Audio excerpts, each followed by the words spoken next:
అభినవ్, అభినవ్, పారిపో, లేకుంటే వీళ్ళు నిన్ను కూడా చంపేస్తారు అంటూ భరించలేని నొప్పితో విలవిల్లాడుతున్న సంజయ్ తన 5 ఏళ్ల కొడుకు అభినవ్ని కాపాడ్డానికి ప్రయత్నం చేస్తున్నాడు. చీకటిగా ఉన్న ఒక ఇరుకు సందులో తన కొడుకు అభినవ్తో కలిసి దాక్కున్న సంజయ్ చేతికి బుల్లెట్ దిగడంతో రక్తం ధారగా కారుతోంది. మెయిన్ రోడ్డు మీద సంజయ్ కారు ఆగి ఉంది. అతని మీద కాల్పులు జరిపిన వ్యక్తులు ఆ కారు దగ్గర నిలబడి అతని కోసం వెతుకుతున్నారు. నిన్ను వదిలి ఎక్కడికి వెళ్ళన్నా అన్నా, నీతోనే ఉంటాను అంటూ తండ్రి పరిస్థితిని చూస్తున్న అభినవ్ గొంతులో భయం వినిపించింది. అభినవ్ని గుండెకు హత్తుకొని, మొండిగా ఉండకు టైగర్, నా జీవితం అయిపోయింది, కానీ నీకెంతో భవిష్యత్తుంది. నువ్వు సాధించాల్సింది, గెలవాల్సింది ఇంకా చాలా ఉంది. నువ్వెక్కడి నుండి వెళ్ళాలి అంటూ కొడుకులో ధైర్యం నింపుతూ తన వేలికి ఉన్న బంగారు ఉంగరాన్ని అభినవ్ చేతిలో పెట్టాడు సంజయ్. ఆ ఉంగరంలో ఆకుపచ్చ రంగు రాయి పొదిగి ఉంది. అభినవ్ నుదుటి మీద ముద్దు పెట్టి తన గుండెను రాయి చేసుకున్న సంజయ్ రివాల్వర్ని బలంగా పట్టుకొని తన కోసం వెతుకుతున్న మనుషుల్ని ఎదుర్కోవడానికి ఇరుకు సందు నుంచి బయటకొచ్చాడు. కారు దగ్గరికి సంజయ్ రాగానే అతని కోసం వెతుకుతున్న ఒక వ్యక్తి ధన్ ధన్ అని ఫైరింగ్ చేశాడు. వరుసగా 3 బుల్లెట్లు సంజయ్ గుండెల్లో దిగబడ్డాయి. అంటూ సంజయ్ నోటి నుండి శబ్దం వచ్చింది. ఆ ఇరుకు సందులో దాక్కున్న అభినవ్ తండ్రి వైపు భయం భయంగా చూస్తున్నాడు. ఈ నీచుల్ని గుర్తు పెట్టుకో టైగర్ అని గట్టిగా అరిచిన సంజయ్ గాలికి కొట్టుకుంటున్న ఆకులా రెపరెపలాడుతూ నేల మీద పడిపోయాడు. నాన్నా అంటూ గట్టిగా అరిచిన అభినవ్ ఉలిక్కిపడి నిద్ర నుండి లేచాడు. అతని ఒళ్లంతా చెమటతో తడిచిపోయింది. అనూహ్యంగా గుండె దడదడమని కొట్టుకుంటుంది. 18 ఏళ్ల క్రితం జరిగిన ఆ దుర్ఘటన ప్రతిరోజూ కల రూపంలో అతన్ని వెంటాడుతోంది. గుండె నిండా ఊపిరి పీల్చుకుని 2 చేతులతో గట్టిగా మొహాన్ని రుద్దుకున్నాడు. తండ్రి ఇచ్చిన ఉంగరం గరుకుగా అతని మొహాన్ని తాకింది. దానివైపు చూస్తూ బెడ్ మీద నుంచి లేచి వాష్రూంలోకి వెళ్ళిపోయాడు. హైదరాబాద్లో డెలివరీ బాయ్గా పనిచేస్తున్న అభినవ్కి తను చేస్తున్న పని మీద ఎలాంటి ఇష్టం లేదు. అనాథాశ్రమం నుంచి బయటకు వచ్చిన తర్వాత సర్వైవ్ అవ్వడానికి మాత్రమే అతని పని చేయాల్సొస్తుంది. బోరింగ్గా సాగుతున్న అభినవ్ లైఫ్లో జోష్ నింపుతుంది అతని గర్ల్ ఫ్రెండ్ వైభవి. ఇవాళ ఆమె పుట్టినరోజు అవడంతో ఆమెను తొందరగా కలుసుకోవాలని, హ్యాపీ బర్త్డే చెప్పాలని ఆరాటపడుతున్నాడు. డ్యూటీ పూర్తి చేసుకుని బేకరీ షాప్కి వెళ్లిన అభినవ్ గ్లాస్ షెల్ఫ్ నుంచి కనబడుతున్న చాక్లెట్ కేక్ని చూపిస్తూ, భయ్యా దీని కాస్ట్ ఎంత అంటూ షాప్ అతన్ని అడిగాడు. 600 అంటూ సమాధానం చెప్పాడు షాప్ అతను. అబ్బో అని మనసులో అనుకుంటూ, ఇదెంత భయ్యా అంటూ ఒక పేస్ట్రీ వైపు చూపించాడు అభినవ్. ఆ షాప్ అతను అభినవ్ వైపు ఒక లుక్ ఇచ్చి 60 అని చెప్పగానే, అయితే ఒకటి ప్యాక్ చేయబయ్యా అంటూ పేస్ట్రీ కొని వైభవి ఇంటి ముందు వాలిపోయాడు. ఎంతో ఉత్సాహంగా Vaibhavi room door bell press చేశాడు అభినవ్. 30 సెకండ్స్ తర్వాత డోర్ తెరిచింది Vaibhavi. Light pink colour designer dress, మెడలో సిల్వర్ కలర్లో మెరిసే నెక్లెస్, తల మీద చిన్న కిరీటంతో మిస్ ఇండియా ఫైనల్ రౌండ్ గెలిచిన బ్యూటీలా మెరిసిపోతుంది. కళ్ళు చిట్లిపోతాయేమో అన్నంత పెద్దవి చేసి చూస్తూ, నువ్వు నా వైభవివేనా అని ఆశ్చర్యంతో ఆమె అందాన్ని ఆస్వాదిస్తూ లోపలికి అడుగుపెట్టాడు అభినవ్. డోర్ దగ్గర అభినవ్ని చూడగానే, హే వైభవి, ఎవరితను అంటూ ఒక అమ్మాయి అయోమయంగా అడిగింది. డ్రెస్ చూస్తే తెలియడం లేదా? డెలివరీ బాయ్ పేస్ట్రీ తెచ్చినట్టున్నాడు. అయినా మనం ఆల్రెడీ కేక్ తెచ్చేసాం కదా అంటూ అభినవ్ చేతిలోని ప్యాకెట్ చూసి మరో అమ్మాయి కామెంట్ చేసింది. అతను డెలివరీ బాయే, కానీ మన వైభవి అతనితో డేట్ చేస్తుంది అని ఎగతాళిగా అనగానే అందరూ షాక్ అయ్యారు. వాట్? డెలివరీ బాయ్తో మన బార్బీ డాల్ డేటింగా? Are you mad Vaibhavi? నీ స్టాండర్డ్ ఇంతలా పడిపోయిందా? నీ టేస్ట్ ఇంత దిగజారిందా అంటూ అందరూ ఒకేసారి గోలగా టీజ్ చేయడం మొదలుపెట్టారు. అంతలోనే వెనక నుంచి హ్యాపీ బర్త్డే వైభవి అంటూ ఒక మగ గొంతు హస్కీగా వినపడ్డంతో వెనక్కి తిరిగాడు అభినవ్. ఆ వచ్చినతని పేరు దేవా. అతని చేతిలోని పెద్ద గిఫ్ట్ ముందు అభినవ్ తెచ్చిన పేస్ట్రీ జుజూబీ. డబ్బు బలుపు, తల పొగరు బాగా ఉన్న దేవాకి మామూలు మనుషులు కంటికి కనిపించరు. వైభవిని వలలో వేసుకోవడానికి దేవా ఎప్పుడూ ఏదో ఒక ట్రైల్ వేస్తూనే ఉండేవాడు. అందుకే అభినవ్కి దేవా అంటే చిరాకు. హ్యాపీ బర్త్డే డార్లింగ్ అంటూ గిఫ్ట్ ఇచ్చి వైభవిని గట్టిగా హగ్ చేసుకున్నాడు దేవా. మెరిసే కళ్ళతో థ్యాంక్ యూ దేవా అని చెబుతూ మురిసిపోయింది వైభవి. ఆ సీన్ చూడగానే అభినవ్ రక్తం మరిగిపోయింది. అతను రియాక్ట్ అయ్యేలోపు దేవా చేతిని గట్టిగా పట్టుకున్న వైభవి గెస్ట్ల వైపు చూస్తూ, మై డియర్ ఫ్రెండ్స్, నా స్టాండర్డ్స్ గురించి మీరంతా కామెంట్ చేశారు కదా, ఇప్పుడు చూడండి అని ఒకంత పొగరుగా అంది. ఆమె ఏం చేస్తుందా అని అందరూ అనుకుంటూ ఉండగా వైభవి స్టైల్గా అభినవ్ వైపు తిరిగి, I'm breaking up with you my dear delivery boy అని ఏమాత్రం సంకోచించకుండా చెప్పింది. ఆ మాట అభినవ్ గుండెకు పెద్ద జర్కివ్వడంతో, హే బ్రేకప్ ఏంటి అని అరిచాడు. దేవా మధ్యలో కల్పించుకొని అభినవ్ వైపు చిరాగ్గా చూస్తూ, నీతో ఉంటూ పేస్ట్రీలు సమోసాలు తింటూ బతకాల్సిన కర్మ నా వైభవికి లేదు, నౌ షీఈ్ మైండ్ అంటూ వైభవి బుగ్గ మీద కిస్ చేశాడు. వైభవి సిగ్గుపడుతూ అతని మాటలతో ఏకీభవించింది. దాంతో అభినవ్ కంట్రోల్ తప్పిపోయాడు. చేతిలో ఉన్న పేస్ట్రీని నేల మీద విసిరి కొట్టి దేవా ముక్కు మీద బలంగా పంచిచ్చాడు. ఆ ఫోర్స్కు కళ్ళు గిర్రును తిరిగిన దేవా వెనక్కి తూలిపోయాడు. ఆ తర్వాత వైభవి వైపు అసహ్యంగా చూస్తూ, తప్పు చేశావు వైభవి, ఇలా చేస్తావని అస్సలు అనుకోలేదు అంటూ పంటి బిగువున బాధని ఆపుకుంటూ చెప్పి అక్కడి నుంచి వెళ్ళిపోయాడు. కొంత సమయం తర్వాత కళ్ల నిండా నీళ్లతో చేతిలో ఫుల్ బాటిల్ మందుతో ఫుట్పాత్ మీద కూర్చొని డ్రింక్ చేయడం మొదలుపెట్టాడు అభినవ్. ఒక్కో గుటక గొంతులోకి జారుతూ ఉంటే వైభవి బుగ్గ మీద దేవా ముద్దు పెట్టుకున్న సంఘటనే కళ్ల ముందు కదులుతోంది. నమ్మక ద్రోహం చేశావు వైభవి అని కసిగా ఖాళీ బాటిల్ని నేలకి విసిరికొట్టి పైకి లేచాడు. కాని అప్పటికే మత్తు తలకెక్కడంతో తూలి ఫుట్పాత్ మీద పడిపోయాడు. మరికొంత సమయం తర్వాత ఒక కారు వేగంగా దూసుకొచ్చింది. డ్రైవింగ్ సీట్లో ఉన్న సన్నీ స్టీరింగ్ మీద చేతులు బిగించిన తీరు చూస్తే అతను చాలా కోపంగా ఉన్నాడని తెలుస్తుంది. తాతయ్య దృష్టి నా మీద పడాలంటే అనన్యను సైడ్ చేయాలి. ఒకే ఒక్క ఐడియాతో అనన్యను నా రూట్ నుంచి క్లియర్ చేయాలి అని ఆలోచిస్తున్నాడు. స్పీడ్ బ్రేకర్ దగ్గర కారు స్లో చేసిన సన్నీకి ఫుట్పాత్ మీద పడి ఉన్న అభినవ్ కనిపించాడు. వెంటనే సడన్ బ్రేక్ కొట్టి కారు దిగి అభినవ్ని పైనుంచి కింద వరకు పరిశీలించి చూసి మనసులోనే నవ్వుకున్నాడు. తెల్లారేలోపు అనన్య గదిలో వీడుండాలి, ఈ బంపర్ ఆఫర్ మిస్ అయితే మళ్లీ మనకు ఛాన్స్ దొరకదు అంటూ తన మనుషులకి ఆర్డర్ వేశాడు సన్నీ. సన్నీ ఉద్దేశం వాళ్లకి అర్థం కాకపోయినా అభినవ్ని లాక్కెళ్లి కారులో పడేశారు. కారు డబుల్ స్పీడ్లో వెళ్లి ఒక పెద్ద హోటల్ ముందు ఆగింది. వీడి ప్యాంట్ తీసేసి అండర్వేర్తో రూమ్ నెంబర్ 409లో బెడ్ మీద పడుకోబెట్టండి అని తన మనుషులతో చెప్పాడు సన్నీ. అతను చెప్పినట్లే అభినవ్ని 409 రూమ్కి తీసుకెళ్లి అప్పటికే అక్కడ నిద్రపోతున్న సన్నీ చెల్లెలు అనన్య పక్కన పడుకోబెట్టి డోర్ క్లోజ్ చేసి వెళ్ళిపోయారు. నెక్స్ట్ డే మార్నింగ్ మంచి నిద్రలో ఉన్న అభినవ్ పక్కకి తిరిగినప్పుడు అతని చేతికి మెత్తని మరో చెయ్యి చల్లగా తాకింది. నరాలకు జలధరింపు తగిలినట్టు అనిపించడంతో ఉలిక్కిపడి లేచి చూశాడు. బ్రౌన్ కలర్ దుప్పటిని గుండెల వరకు కప్పుకుని వెచ్చగా నిద్రపోతున్న అనన్యను చూసి షాక్ అయ్యాడు.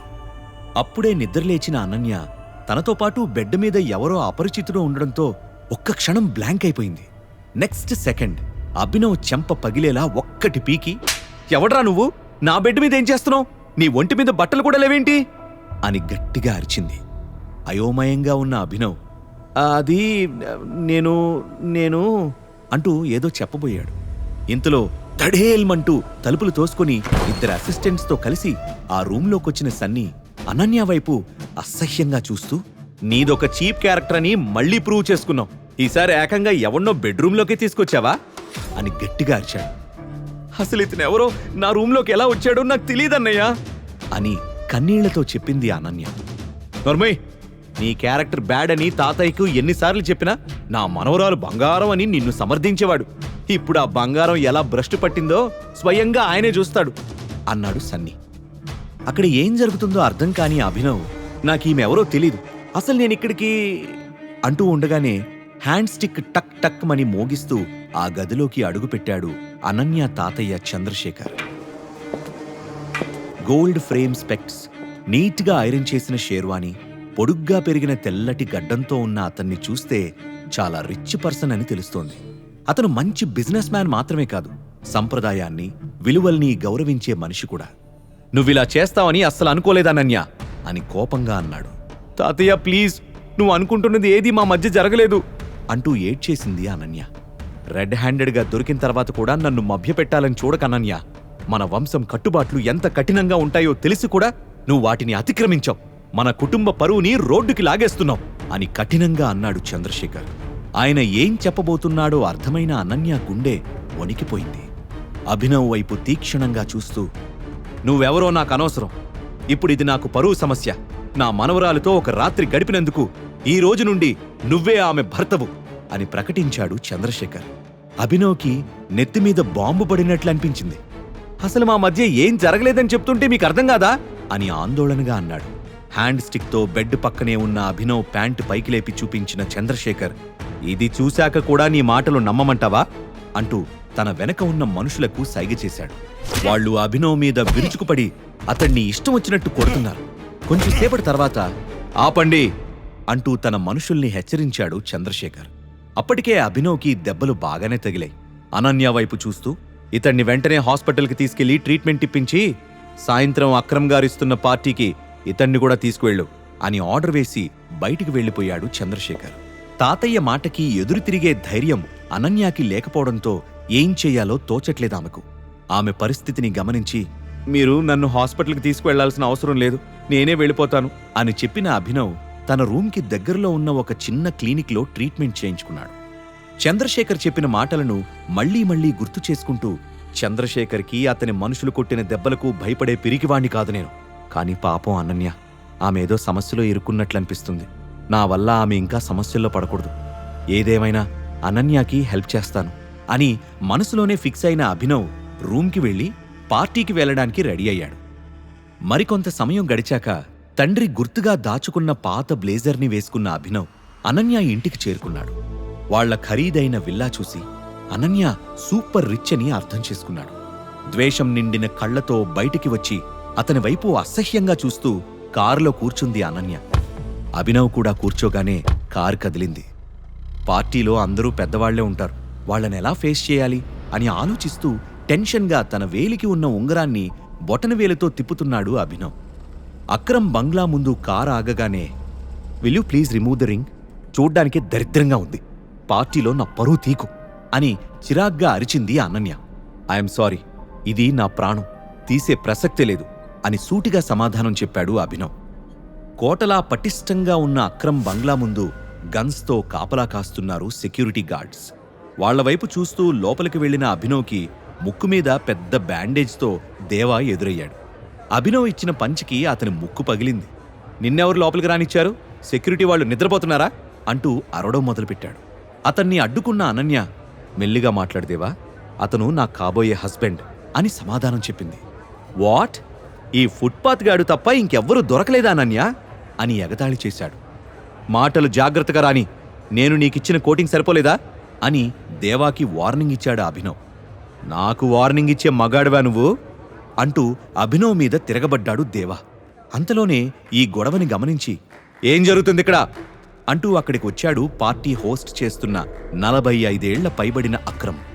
ఈ పనికిమాలిన వెధవ పార్టీలోకి ఎంటర్ అయ్యాడు అక్రమ్ సార్ అని దేవా చెప్పగానే అభినవ్ వైపు అదోలా చూసి అక్రమ్, హూ ఆర్ యూ అని ప్రశ్నించాడు. హీఈజ్ మై ఫియాన్సే అని కొంచెం ఇబ్బంది పడుతూ చెప్పింది అనన్య. ఆమె వైపు అనుమానంగా చూసిన అక్రమ్ మళ్లీ అభినవ్ వైపు తిరిగి, నిన్ను పార్టీకి ఇన్వైట్ చేయలేదు, మర్యాదగా వెళ్ళిపో, లేకపోతే పోలీసుల్ని పిలవాల్సి ఉంటుంది అని బెదిరించాడు. అనన్య మొహం అవమానంతో నల్లగా అయిపోయింది. అభినవ్ ఒక్క మాట కూడా మాట్లాడకుండా బయటకు నడవడం మొదలుపెట్టాడు. లెట్స్ ఎంజాయ్ ద పార్టీ అంటూ వెనక్కి తిరిగిన అక్రమ్ వెళ్లిపోతున్న అభినవ్ చేతివైపు చూశాడు. అతని హార్ట్ బీట్ ఒక్క క్షణం మిస్ అయింది. హే యూ, స్టాప్ దేర్ అంటూ గట్టిగా అరుస్తూ అభినవ్ వైపు పరిగెత్తాడు. అభినవ్ చేతికి ఉన్న ఉంగరాన్ని దగ్గరగా చూసిన అక్రమ్ మొహంలో ఫీలింగ్స్ మారిపోయాయి. ఆ వెంటనే, నీతో 2 నిమిషాలు ఒంటరిగా మాట్లాడాలి అని రిక్వెస్ట్ చేశాడు. నాతోనా అని ఆశ్చర్యంగా అడిగాడు అభినవ్. ఎస్, నీతోనే, ప్లీజ్ అంటూ అభినవ్ చేయి పట్టుకుని లోపలికి తీసుకుని వెళ్ళాడు అక్రమ్. అక్రమ్ బిహేవియర్ సడన్ గా మారిపోవడం చూసి అనన్య, దేవా, అలాగే అప్పుడే అక్కడికి వచ్చిన సన్నీతో పాటు అక్కడున్న వాళ్ళంతా నోళ్లు వెళ్లబెట్టారు. అభినవ్ని తన పర్సనల్ రూంలోకి తీసుకువెళ్లి డోర్ క్లోజ్ చేసిన అక్రమ్, నీ ఉంగరాన్ని ఒక్కసారి చూడాలి అని రిక్వెస్టింగ్గా అడగడంతో అభినవ్ దాన్ని తీసి అక్రమ్ చేతికిచ్చాడు. ఆత్రంగా అటూ ఇటూ తిప్పి ఉంగరాన్ని టెస్ట్ చేసిన అక్రమ్కి లోపల వైపు టీ అనే ఆల్ఫబెట్ కనిపించింది. అక్రమ్ గుండె వేగంగా కొట్టుకోవడం మొదలైంది. ఎమోషనల్ అయిపోతూ అభినవ్ కాళ్ల మీద పడిపోయి టైగర్ అని పిలిచాడు. ఆ మాట విని అభినవ్ స్టన్ అయ్యాడు. అభినవ్ ఏదో చెప్పేలోపే నువ్వే మా టైగర్ అని అస్సలు ఊహించలేదు అంటూ అభినవ్ చేతుల్ని గట్టిగా పట్టుకున్నాడు అక్రమ్. టైగరా? నేనా అని అనుమానంగా అడిగాడు అభినవ్. ఎస్, నువ్వే మా టైగర్. గత 18 ఏళ్లుగా నీకోసం నేను వెతుకుతున్నాను. మీ నాన్న సంజయ్ ఘట్టమనేని, నేను ఇంకా రాణా అగ్నిహోత్రి కలిసి నిర్మించిన 1000 కోట్ల విలువైన వ్యాపార సామ్రాజ్యానికి ఏకైక వారసుడివి నువ్వే అంటూ గోడకు వేలాడుతున్న ఒక ఫోటో వైపు చూపించాడు అక్రమ్. అందులో సంజయ్, అక్రమ్లతో పాటు రాణా కూడా ఉన్నాడు. రాణాని చూడగానే అభినవ్ షాక్ అయ్యాడు. 18 ఏళ్లుగా తనకు ప్రతిరోజూ వస్తున్న పీడకలకు కారణం అతనే. తన తండ్రి సంజయ్ని చంపిన హంతకుడు రాణాయే. అభినవ్ కళ్ళు ఎర్రగా మారాయి. మేం ముగ్గురం కలిసి ది మాఫియా కింగ్ అనే ఒక కంపెనీని స్థాపించాం. మా కంపెనీ పేరు చెప్తే పెద్ద పెద్ద పాలిటీషియన్స్, సెలబ్రిటీలు, టాప్ బిజినెస్ మ్యాన్లు కూడా గజగజా వణికిపోయేవారు. కానీ మీ నాన్న చనిపోయాక పరిస్థితి మారిపోయింది. శత్రువులు తల ఎగరేయడం మొదలుపెట్టారు. కొంతమంది మమ్మల్ని ఎదిరించి నిలబడ్డారు. వాళ్లలో అతి ముఖ్యమైనవాడు మాకు పెద్ద శత్రువు ఇక్బాల్. నిన్ను చంపి మాఫియా కింగ్ కంపెనీని తుడిచిపెట్టాలని నీకోసం తెగ వెతుకుతున్నాడు. ప్రస్తుతం రాణా కొడుకు మనోజ్ కంపెనీ వ్యవహారాలు డీల్ చేస్తున్నాడు. ఇక నుంచి కంపెనీ బాధ్యతలు నువ్వే చూసుకోవాలి అని ఎంతో ఆనందంతో చెప్పాడు అక్రమ్. అతని మాటలకి అభినవ్లో ఉద్వేగం పొంగింది. గంట క్రితం వరకు అతని జేబులో 1000 రూపాయలు కూడా లేవు. కానీ ఇప్పుడు 1000 కోట్ల విలువైన కంపెనీకి అతను ఓనర్. సొంత స్నేహితుడే సంజయ్ని చంపడానికి కారణమేంటి? అభినవ్ తన తండ్రి చావుకు ప్రతీకారం తీర్చుకుంటాడా? ఒక డెలివరీ బాయ్గా సింపుల్ లైఫ్ లీడ్ చేసిన అభినవ్ మాఫియా కింగ్ లాంటి భారీ కంపెనీని నడిపించగలడా? చంద్రశేఖర్ మాటకు తలొగ్గి అనన్యని అభినవ్ పెళ్లి చేసుకుంటాడా? ఈ ప్రశ్నలకు సమాధానాలు తెలుసుకోవాలంటే నెక్స్ట్ ఎపిసోడ్ వినాల్సిందే. క్రింద ఇచ్చిన లింక్ ని క్లిక్ చేసి పాకెట్ ఎఫ్ఎం యాప్ ని ఇన్స్టాల్ చేసుకోండి. Stay tune to pocket FM.